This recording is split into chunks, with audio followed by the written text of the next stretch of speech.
Ok? Muito bem. Boa noite a todos. Sejam bem-vindos nessa primeira aula que estamos começando do livro de Atos. É um tempo abençoado por Deus e que a gente possa fazer desse tempo a nossa sala de aula. Aqui onde eu estou, na Igreja Fogo para as Nações, você na tua casa, seja um tempo de refrigério, que Deus possa nos abençoar grandemente com sua presença, com sua graça, e que possa marcar um tempo abençoado na nossa vida. Vamos começar com uma oração para que Deus abençoe a minha vida, a tua vida neste tempo. Nesses 30 minutos estaremos estudando a palavra de Deus, que Deus possa alcançar a tua vida e abençoar toda a tua casa, a tua família, neste final de feriado, em nome de Jesus. Pai Todo-Poderoso, nós te agradecemos por este tempo na tua presença, pela tua graça, pelo teu mover sobrenatural, pela tua presença que está em cada casa, em cada lar, aonde estará acontecendo, meu Pai, esse tempo de estudo da tua palavra. Derrama de uma unção sobrenatural de poder, de graça e de virtude. Fala conosco nessa noite, em nome de Jesus. Então, você que vai entrando aí, que está nos assistindo ao vivo, ou que vai nos assistir posteriormente na nossa página, nós vamos acertar algumas coisas referentes a este estudo que nós estaremos participando aí por 10 semanas. Estaremos estudando o livro de Atos, a Igreja de Cristo, como ela nasceu, como ela foi criada, a sua história e de como isso impacta a nossa vida, nós como igreja nos dias de hoje. Para todos aqueles que participam de nossa igreja, que estão no nosso grupo de WhatsApp, a gente já enviou a lição, a aula. Então você pode abrir aí no teu smartphone, no teu computador e acompanhar a aula. Se porventura você vai entrando e se interessa de participar, você pode colocar o teu número de celular nos comentários ali, que o Marcel, que está juntamente conosco, vai adicionando você e passando a aula para você. Tenho certeza que será um tempo muito abençoado por Deus, em nome de Jesus. A leitura bíblica que nós queremos começar nessa noite está em Atos capítulo 1, versículo 8. Atos capítulo 1, versículo 8, que é o tema central do nosso estudo dessa noite. Lá em Atos capítulo 1, versículo 8, você pode acompanhar aí, diz assim: recebereis poder ao descer sobre vós o Espírito Santo, sereis minhas testemunhas, tanto em Jerusalém, como em toda a Judeia, Samaria e até os confins da terra. Este é o tema central, o ponto central, o versículo central da Igreja de Cristo. Ali se estabelece a ordem de Jesus para direcionar a sua igreja. Nós estudando o livro de Atos, que conta a história da igreja, que fala da igreja primitiva, nos remete a nós termos um conhecimento de como a igreja começou, como ela foi criada e qual o seu modelo correto. Muitas vezes nós perdemos o contato com o modelo correto. Muitas vezes, com o tempo, a gente vai criando modelos que nos são apresentados e hoje existe uma série de modelos de igreja que são apresentados. Muitas vezes nós copiamos de uns e de outros este modelo de igreja. E muitas vezes paramos para pensar qual é o modelo certo, o que Jesus deixou para que nós vivêssemos como igreja. Um estudo interessante para nós começarmos seria nós entendermos que o escritor do livro de Atos foi o apóstolo Lucas. Vamos entender um pouquinho quem é que escreveu o livro de Atos, para que a gente possa depois entender a mensagem, entender como o Espírito Santo se move, como isso pode impactar e tocar a nossa vida. O apóstolo Lucas, ele era, podemos dizer assim, um apóstolo da segunda geração de apóstolos, discípulos de Jesus, chamados por Jesus. Ele era um médico e andou com Jesus, caminhou com Jesus, e participou de todo o ministério de Jesus, e depois esteve presente na morte, na ressurreição de Jesus, esteve presente no momento em que esperaram a descida do Espírito Santo. Ele viveu o tempo do Espírito Santo na igreja e pregou o Evangelho, e foi um dos apóstolos mais atuantes na Igreja de Cristo. O apóstolo Lucas também escreveu o Evangelho de Lucas. Para nós termos esse tempo de estudo, eu convido você sempre a ler o Evangelho de Lucas e depois, na sequência, ler o livro de Atos. Se você puder fazer o exercício nessas semanas, de fazer a leitura do Evangelho de Lucas e depois, já na sequência, ler o livro de Atos. Isso vai dar uma ideia bem panorâmica e também daquilo que Lucas está passando como escritor, como usado pelo Espírito Santo, para transmitir a nós toda o Evangelho, desde que Jesus Cristo nasceu, o seu ministério, a sua morte, a ressurreição, a ascensão e depois, posteriormente, o nascimento da igreja. E nessa noite nós queremos falar sobre o nascimento da igreja. Um dos pontos importantes para nós começarmos a leitura, se nós pegarmos o primeiro versículo do livro de Lucas, capítulo 1, versículo 1, Lucas 1, 1, e também Atos 1, 1, ou seja, a abertura dos dois livros. Nós vemos que Lucas começa, primeiramente, o Evangelho de Lucas, escrevendo assim, em meu livro, o livro de Atos, capítulo 1, versículo 1, em meu livro anterior, Teófilo, eu escrevi sobre tudo que Jesus começou a fazer e ensinar. Se você ver lá em Lucas, capítulo 1, dos primeiros versículos, você vai ver a mesma dedicação que Lucas escreve, então, para Teófilo. Quem era Teófilo? Para nós começarmos a entender este estudo, essa pessoa na qual Lucas, ele usa como o signatário da sua carta, do seu escrito, do seu livro. Teófilo, essa palavra Teófilo, se nós olharmos para o original grego, a palavra Theo quer dizer Deus. E Filo quer dizer amigo. Se nós pegarmos a tradução literal dessa palavra, quer dizer amigo de Deus. Algumas pessoas entendem, escritores bíblicos, estudiosos bíblicos, que Teófilo era um cidadão proeminente, um cidadão romano, um alto funcionário romano que se converteu ao cristianismo.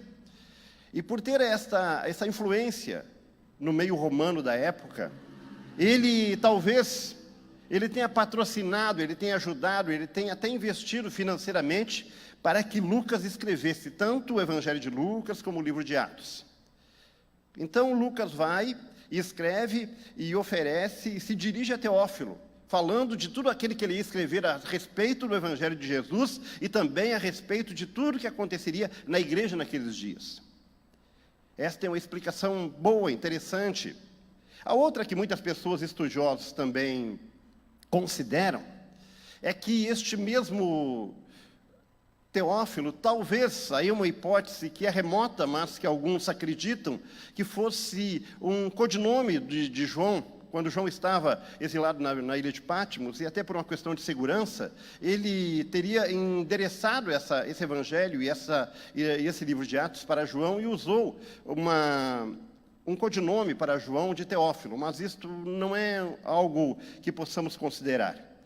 O que eu considero que é mais importante para nós, vamos pegar esse nome Teófilo, amigo de Deus.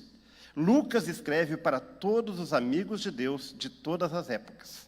Se eu e você nos consideramos amigos de Deus, aceitamos Cristo no coração, estamos interessados em saber a verdade do Evangelho, eu e você somos os Teófilos do dia de hoje. E Lucas escreveu essa carta,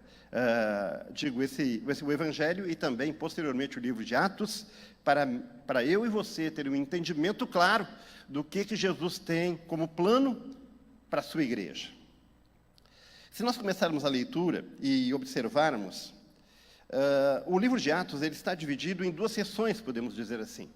Ele está, do capítulo 1 até o capítulo 11, ele conta a história da igreja em Jerusalém. E neste primeiro período da igreja, se destaca a liderança de Pedro, como o líder principal da igreja. Se você ler o livro de Atos, do primeiro capítulo até o capítulo 11, você vai perceber a liderança forte de Pedro na expansão, na inauguração da igreja.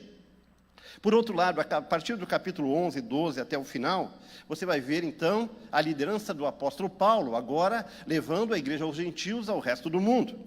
E em todas as situações, Lucas está muito presente. Lucas está muito presente no tempo em que estava começando a igreja em Jerusalém, sob a liderança de Pedro. E quando, então, Paulo assume e começa as viagens missionárias, conta a palavra que no momento em que Paulo ele se afasta de João Marcos, Lucas segue com ele e ali começam a pregar o Evangelho.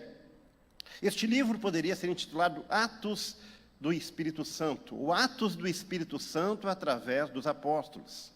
E o capítulo 1, versículo 8, podemos entender que ele é o ponto central. O início ali começa a falar a respeito de Jesus, ainda na face da terra, ainda ressurreto, falando com seus discípulos. Ele conta a sua ascensão e ele diz lá no versículo 8, ficai em Jerusalém, recebereis o poder ao descer sobre vós o Espírito Santo e sereis minhas testemunhas, tanto em Jerusalém como em toda a Judeia, Samaria e até os confins da terra. Podemos perceber, então, que a ordem de Jesus era clara, para que eles ficassem em Jerusalém à espera do Espírito Santo. O Espírito Santo seria aquele que dirigiria a igreja, que conduziria a igreja. E os discípulos, os apóstolos, liderados por Pedro, então ficam em Jerusalém. Ficam em Jerusalém à espera da promessa, estão reunidos, estão à espera daquilo que estava para acontecer.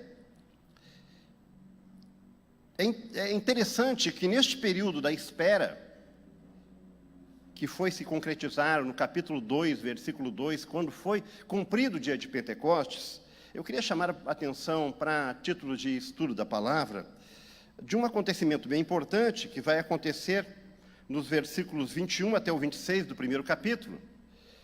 Chega um momento em que Pedro e os demais discípulos percebem que eles eram 12 apóstolos, e que um deles, Judas, após trair Jesus e morrer, tirar a sua própria vida, ficou 11, e eles acharam por bem, então, escolher um segundo apóstolo para substituir a este que já não estava mais, a Judas. E eles escolheram 2 homens, chamados José Barsabás e Matias, porque eles queriam colocar alguém como substituto para completar o quadro dos 12 apóstolos, alguém que tivesse andado com Jesus, que tivesse participado, que tivesse conhecido o Evangelho ali no tempo de Jesus e andado com Jesus.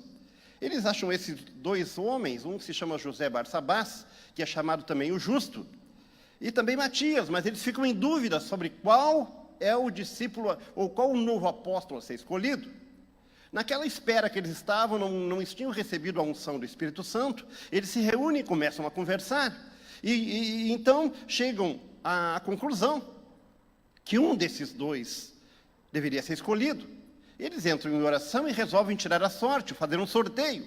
Colocam o nome dos 2, de José, Barsabás e também de Matias, e sorteiam Matias. No sorteio sai Matias, a pessoa que foi, então, escolhida como novo apóstolo. Alguns estudiosos, e às vezes a gente olhando isso aí, talvez a gente perceba, eu não diria alguma precipitação na parte de Pedro e dos apóstolos, mas talvez não esperaram a ordem de Jesus para ficar em Jerusalém, até ser revestidos de poder. Eles resolveram escolher um novo apóstolo. E este apóstolo Matias foi escolhido.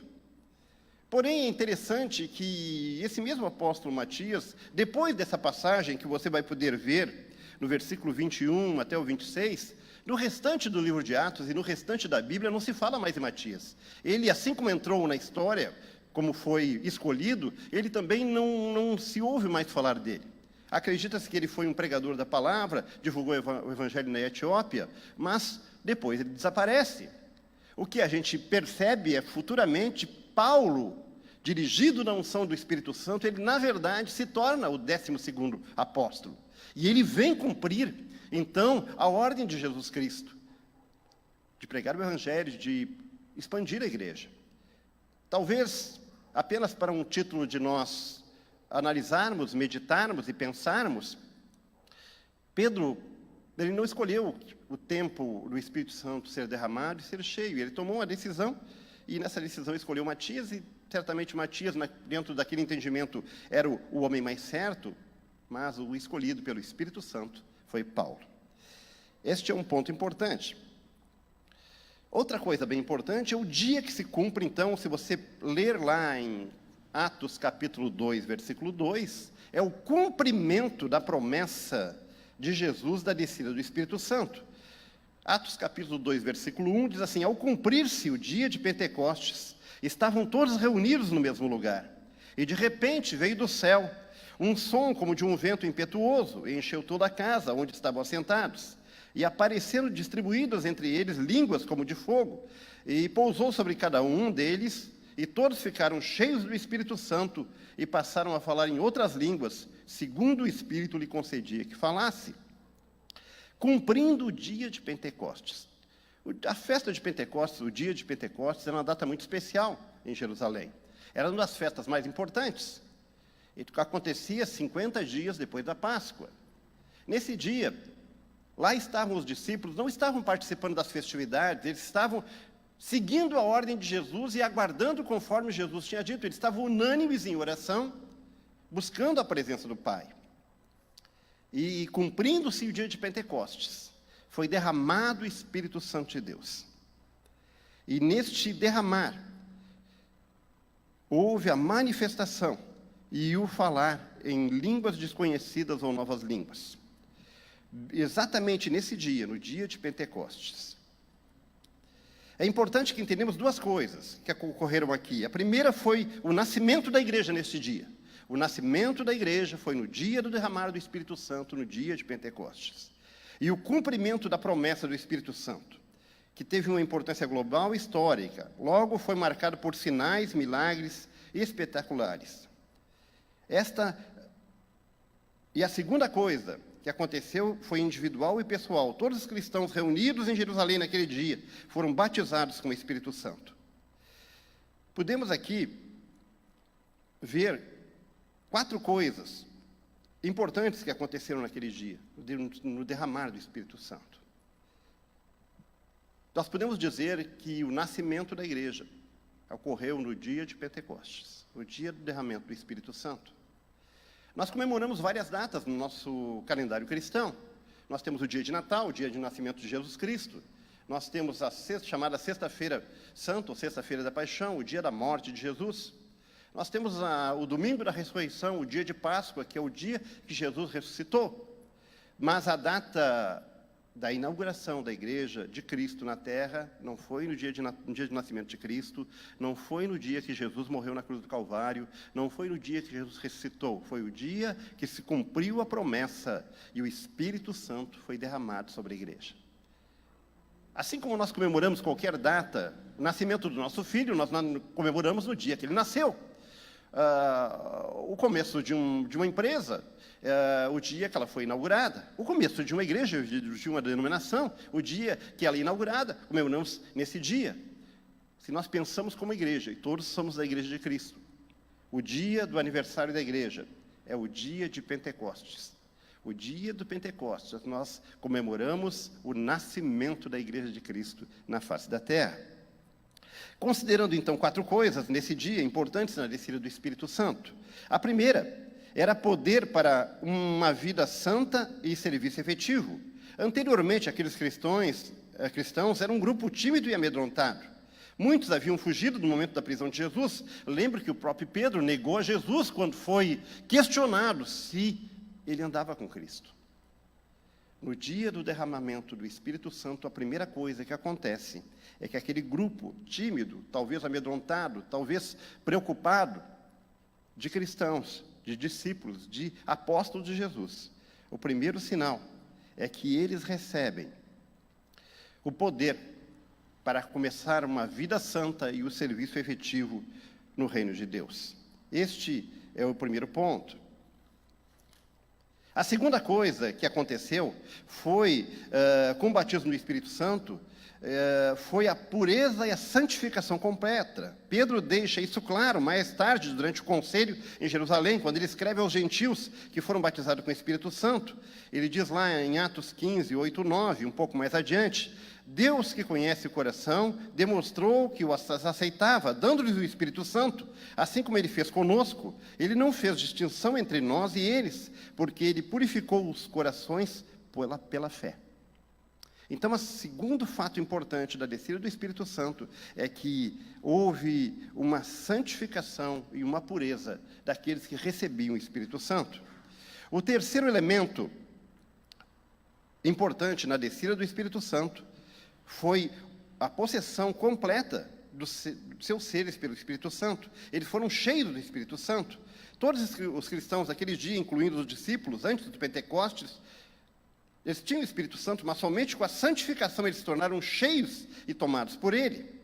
E o último componente do batismo desses 4 componentes que aconteceu naquele dia foi a proclamação e o testemunho do Evangelho.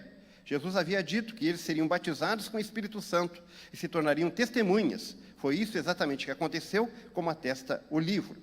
Então, nós como igreja, o primeiro ponto que nós devemos considerar é se como igreja nós estamos, primeiramente, recebendo o poder do Espírito Santo na nossa vida. Segundo, se esse poder na nossa vida tem se manifestado em santificação da nossa vida e pureza do nosso coração. Terceiro ponto, se esse batismo nos encheu e nos dá a presença plena do Espírito Santo na nossa vida. E o quarto componente é se nós estamos pregando a palavra de Deus, levando a palavra de Cristo. Alguns pontos que nós devemos considerar. Agora, após a ação espetacular do Espírito Santo, Pedro levanta-se e dirige-se à multidão que participava da festa, entregando o primeiro sermão cristão da história da igreja. Nele, Pedro explicou que a multidão havia acabado de testemunhar ao citar as promessas de Deus no Antigo Testamento do derramar do Espírito Santo.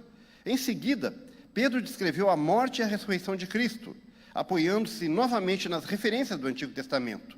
Ele conclui a sua mensagem em Atos 2,36, dizendo: a este Jesus que vós crucificastes, Deus o fez Senhor e Cristo. Uma coisa bem importante que nós devemos considerar, que a igreja de Cristo, o derramar do Espírito Santo, Jesus e posteriormente a sua igreja, eles não vieram para desfazer o Antigo Testamento e o que foi escrito pelos profetas. Eles vieram para cumprir o que havia sido escrito pelos profetas. Jesus Cristo foi o cumprimento da vinda do Messias. E a igreja, ela se estabelece então, após Jesus, com o derramamento do Espírito Santo, que era uma promessa, para cumprir então o tempo da aliança de Deus conosco, a nova aliança, a aliança da graça que nós estamos vivendo hoje. É interessante que a plateia, que é todo aquele povo que havia testemunhado os milagres e ouvido um sermão cheio do Espírito Santo, foram tocados em seus corações. E imediatamente perguntaram a Pedro: o que devemos fazer? Versículo 37 do capítulo 2. E Pedro respondeu: arrependei-vos e sejam batizados. E eles fizeram. 3.000 almas naquele dia aceitaram a Cristo, se arrependeram de seus pecados. Se você ver a última parte do 2º capítulo de Atos que nós estamos estudando, nos dá uma descrição maravilhosa da vida cotidiana da igreja primitiva. Ou seja, agora nós vamos olhar para o que acontecia no dia a dia da igreja primitiva. Você vai perceber que ele diz assim: e louvando a Deus e contando com a simpatia de todo o povo, enquanto isso acrescentava o Senhor dia a dia aos que iam sendo salvos. Nós vamos nos envolver um pouquinho com a palavra agora, para que a gente possa meditar em algumas coisas que a gente já aprendeu até aqui, e eu vou propor algumas perguntas para que a gente possa respondê-las juntas e fixar isso no nosso coração. Primeiramente, quando nós pensamos em igreja, qual é a definição que vem à nossa mente? Eu vou dar algumas definições para essa palavra igreja, e todas elas vão falar com a gente de uma maneira ou de outra, e a gente vai pensar como nós devemos encarar este nome igreja cada vez que nós estivermos estudando nesse tempo aqui. A primeira definição da palavra igreja é um prédio onde umas pessoas adoram. Se eu perguntar para você qual é a igreja mais grande da tua cidade, você vai dizer: a igreja matriz, católica ou uma igreja evangélica. Quando você usa como referência, você vai dizer: olha, rua tal, do lado da igreja católica, do lado da igreja evangélica, do lado da igreja metodista, do lado da igreja luterana, do lado da igreja Fogo. Ou seja, tem um prédio, você pode nunca ter entrado ali, mas você olha e observa aquilo ali, e na tua cabeça, quando vem a palavra igreja, você lembra de um prédio onde as pessoas cultuam a Deus. Esta é a primeira definição para a palavra igreja. A segunda definição para a palavra igreja é as pessoas que estão dentro desses prédios adorando a Deus.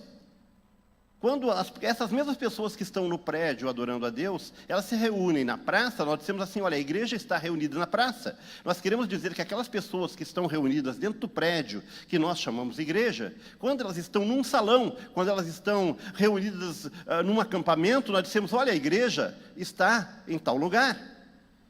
Esta é uma definição para a palavra igreja? As pessoas que participam de um grupamento religioso, cristão. Outra definição para a palavra igreja é todas as pessoas de uma determinada denominação. Você pode falar, olha, a igreja X. Sim, olha, tal pessoa é da igreja A, da igreja B, ou seja, as denominações. Isso não é uma palavra errada que a gente fala, porque a gente identifica.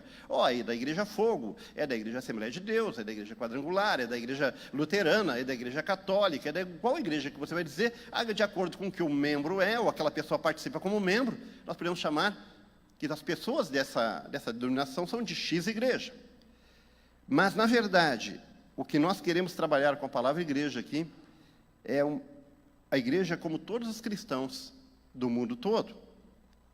Todos os que aceitaram Jesus como seu Salvador e começaram a nova vida são a igreja de Cristo. Dentro deste pensamento, dessa ideia, desse enfoque, eu e você somos a igreja de Cristo. E quando nós falamos a igreja, quando inaugurou a igreja, não é a igreja A, a igreja B ou a igreja C. No dia de Pentecostes, inaugura-se a igreja de Cristo na face na terra. E essa igreja, eu e você que aceitamos Jesus como Salvador. Amém? Que você possa entender isso. Outra coisa bem importante é que o dia do aniversário da igreja, dessa igreja, foi o dia de Pentecostes. E aqui nós temos na Igreja Fogo acredito, a direção do Espírito Santo. Há 3 anos e pouco atrás, quando começamos o ministério, não casualmente, não por acaso, foi exatamente no domingo de Pentecostes que nós começamos neste prédio, fizemos o primeiro culto, inauguramos este ministério. Você pode dizer, foi escolhido pelo apóstolo, foi escolhido por alguém, essa data de uma maneira para que se coincidisse com a data do Pentecostes, com a data do aniversário da igreja, da igreja primitiva. Mas não, foi algo, uma série de coisas contribuiu para que exatamente neste domingo, dia de Pentecostes, há 3 anos e pouco atrás, a Igreja Fogo começasse. Então, o aniversário da igreja primitiva, o aniversário da igreja em todo o mundo, daqueles que servem a Jesus, inclusive o aniversário da Igreja Fogo, ela é no dia de Pentecostes, porque o Senhor marcou essa data, o dia do derramamento do Espírito Santo. Outra coisa bem importante para nós considerarmos, e que aprendemos, e até para nós encaminharmos o final, é que aprendemos que o nome Teófilo, escrito por Lucas, ao qual ele destinou o seu evangelho e o livro de Lucas, não é apenas uma pessoa no passado que existiu no seu tempo, uma pessoa influente, mas este nome Teófilo quer dizer Deus e amigo de Deus. Então, essa escrita, este livro que nós estamos estudando, esse material que veio até nós, foi para todos aqueles que são amigos de Deus. E o Espírito Santo é o nosso amigo que está do nosso lado. Vamos pensar em algumas coisas para nós entendermos um pouquinho, para nós meditarmos um pouquinho. Lucas iniciou sua história com um resumo rápido do último capítulo do volume, lá no início, descrevendo várias aparições de Jesus após sua crucificação e ressurreição. Depois descreve a ascensão de Jesus, e depois de ler esses versículos, depois que nós meditarmos e estudarmos o capítulo 1 do livro de Atos, nós podemos responder algumas perguntas. Se nós olharmos Atos capítulo 1, versículo 4 e 5, ele diz assim: E comendo com eles, determinou-lhes que não se ausentassem de Jerusalém, mas que esperassem a promessa do Pai, o qual disse ele, de mim ouvistes, porque João, na verdade, batizou com água, mas vós sereis batizados com o Espírito Santo, não muitos depois desses dias. Por que Jesus diz para eles esperarem em Jerusalém?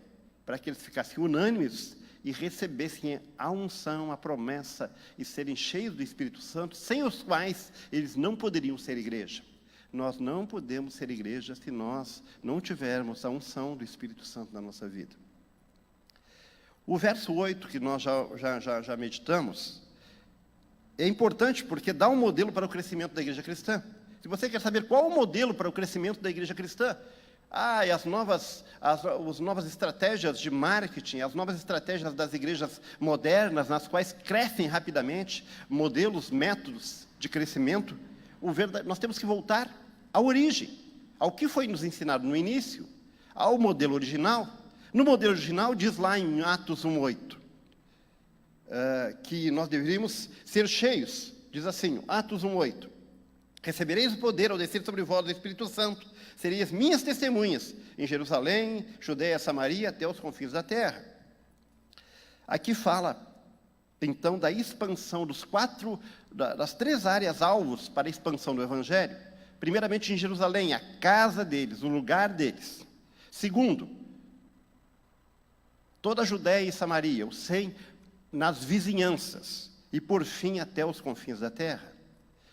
Deus, Jesus Cristo, nos enche do Espírito Santo para que se cumprir esses 3 passos da expansão. Primeiro a nossa casa, primeiro a minha família, primeiro as pessoas que estão à minha volta, primeiramente aqueles que moram comigo, aquelas pessoas que nós amamos. Segundo, as vizinhanças, os nossos vizinhos, as pessoas que trabalham conosco, as pessoas que estudam conosco, as pessoas que andam no ônibus, no coletivo conosco, as pessoas que nós encontramos no dia a dia. E em terceiro passo, todo até os confins da terra. Agora, a promessa do versículo 11, que diz assim: e eles disseram, varões galileus, por que estás olhando para as alturas? Esse Jesus, que entre vós subiu ao céu, virá do mesmo modo como viste subir. O que nós podemos ver como promessa pessoal desse versículo? Que nós estamos à espera da volta de Cristo. Que Cristo está às portas, que Ele está voltando. Outro ponto importante que nós podemos meditar e ler nessa noite, para finalizarmos, podemos ver quantos cristãos estavam lá no dia que estavam reunidos à espera da promessa.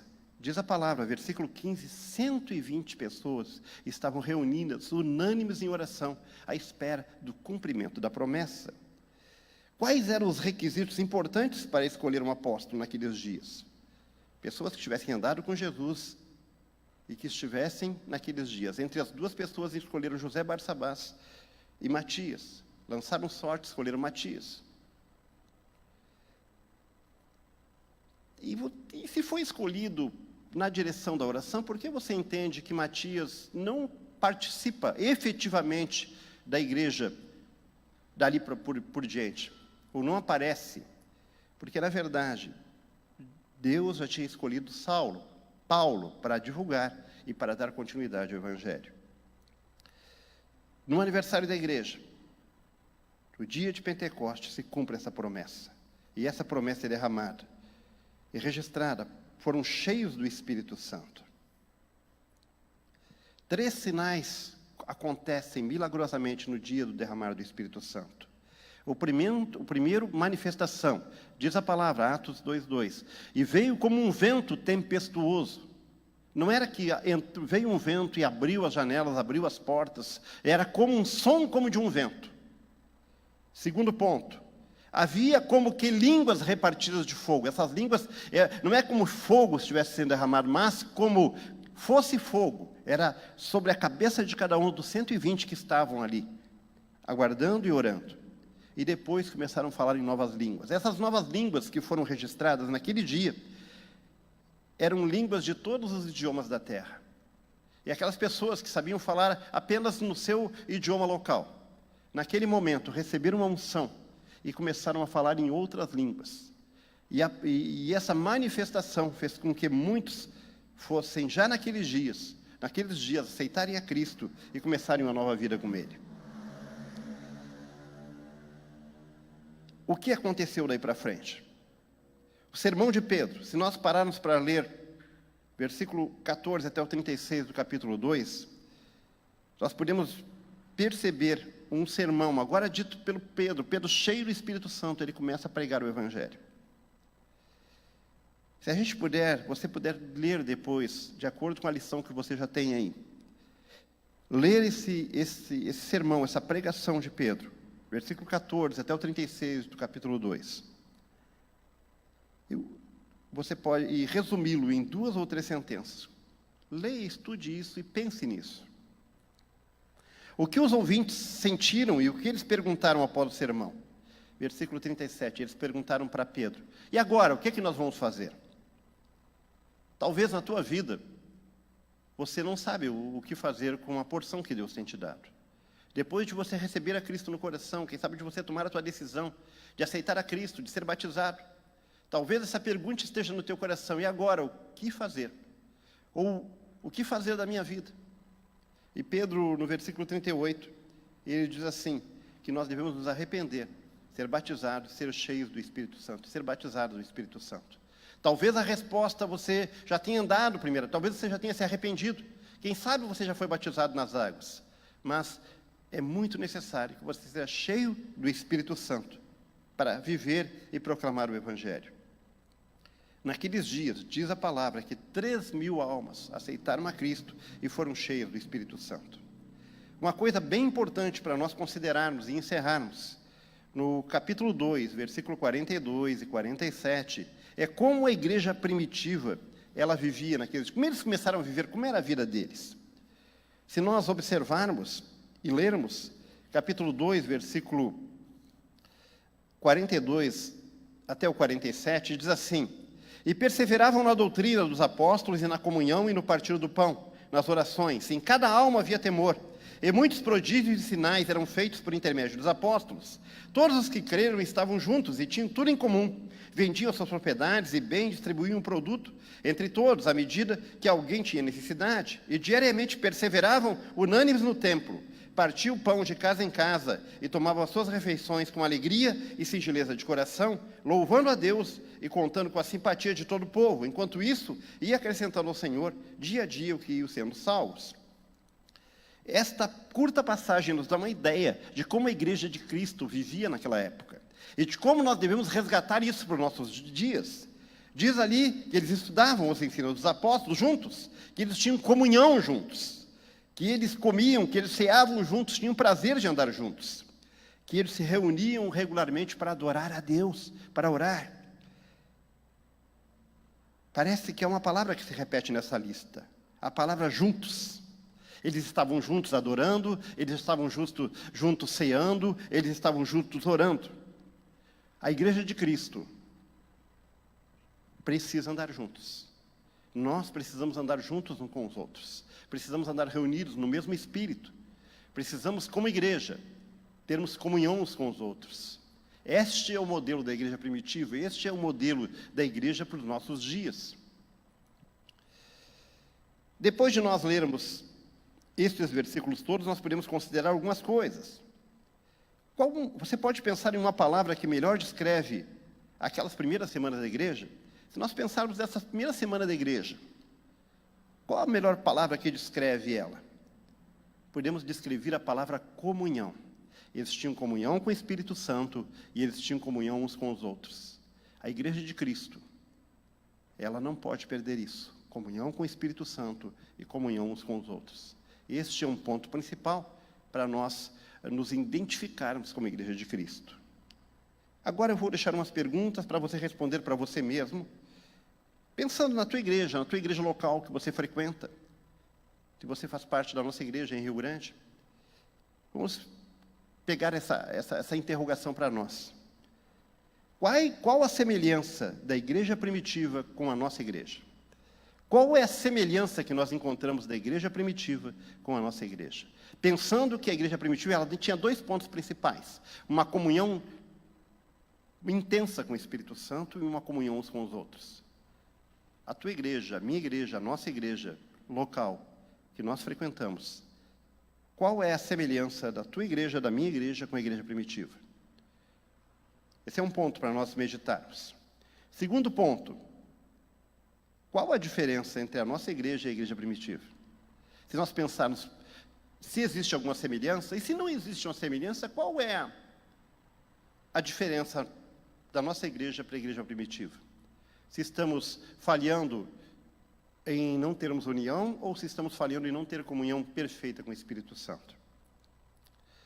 E para finalizar, quais foram os resultados das atividades da igreja primitiva?